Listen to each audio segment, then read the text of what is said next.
and did, dip his little sweet butt in the tea to make the tea. Then they squeezed Don Lemon's little sweet butt when his white husband isn't around, and they add lemon to it. And he had sugar from Van Jones, and he cries a few tears in it to add a little unique character to the tea. So, they push this stuff too. See that narrative they do. You got to think, like, they're trying to get Trump still for inciting a riot in D.C. What did he do? He told all these people to come and demonstrate, right? Well, the First Amendment, for those who've never read it, says you have a right that shall not be abridged to assemble and petition for redress of grievance. That means you have a demonstration, and the petition doesn't have to be in writing. It's been the law for 240 years. It can be by protest. You have a right to assemble, to petition, protest for redress of grievance. In other words, you got a problem you want fixed. That's all they did. Now, it's been long the law that if somebody independently decides to get unruly, you're not responsible for what they do as long as what you were advocating was peaceful. But on the other hand, look at Maxine Waters to show you there's an agenda. She actually was out advocating for people to spit on somebody with a MAGA hat if they had support Trump bumper sticker, break out the car windows, turn the things over, get unruly and burn stuff up. That actually is incitement of violence, which is in fact criminal. Now, they don't go after her. They just have this thing on Trump. Now, I don't particularly like Trump, but I'm not against him. I did not vote for that damn fool that they had running against him.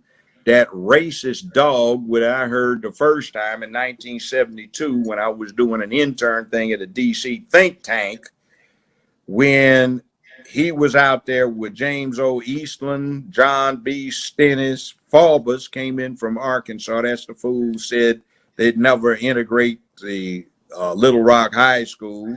It was hurtful to hear you talk about the reputations of two United States senators who built their reputations and career on the segregation of race in this country. And it was not only that, but you also worked with them to oppose busing.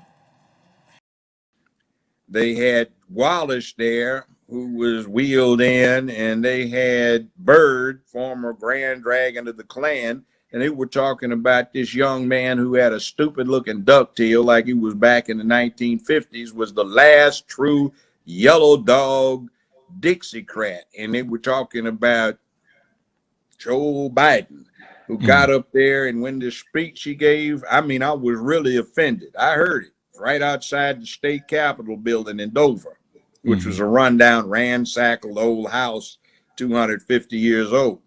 And he said, Negro children are like roaches. If they're allowed to integrate the schools, they will infest them and they will never be gotten out. Negro. Who said that? Joe Biden said that? Yeah, I heard it. Wow. Saw him. He said Negroes were animals and they turned the streets into jungles. And he and Senator Eastland had a plan where they could put all of these Negro animals in zoos. Now, we talk about the 94 crime bill. That wasn't shit. The 91 was bad. The 91. 87. This is a circus. It's a national disgrace. It is a high-tech lynching for uppity blacks who in any way deign to think for themselves.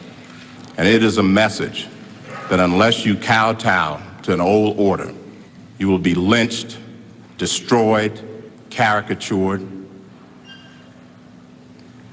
by a committee of the U.S. Senate rather than hung from a tree. Was really bad. The 81 was the one where one rock got you 5 years, which due to some other stuff Biden and Stennis and Eastland did.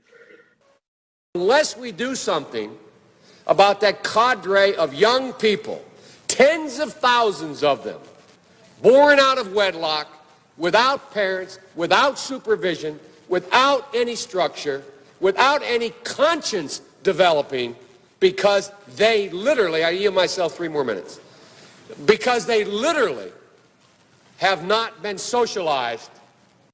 It wasn't 5 years with parole. They abolished federal parole. So you get 5 years, you get 60 months, and you get released with all good and honor time at 56 months from federal custody. And then that was the 81 when then there was a 79 and the 77. So let's give blame where blame is due. That bastard has been a racist dog, and he used to talk about he understood the Negro because he was raised in Delaware. And he said Delaware was a proud slave-owning state that basically copped out by not going with the South during the rebellion as it should have, because they were too close to DC to not be intimidated. So I listened to this racist dog. I kept up with him because I was practicing criminal law, and federal criminal trials became almost a lynch thing because of what is allowed. By the way,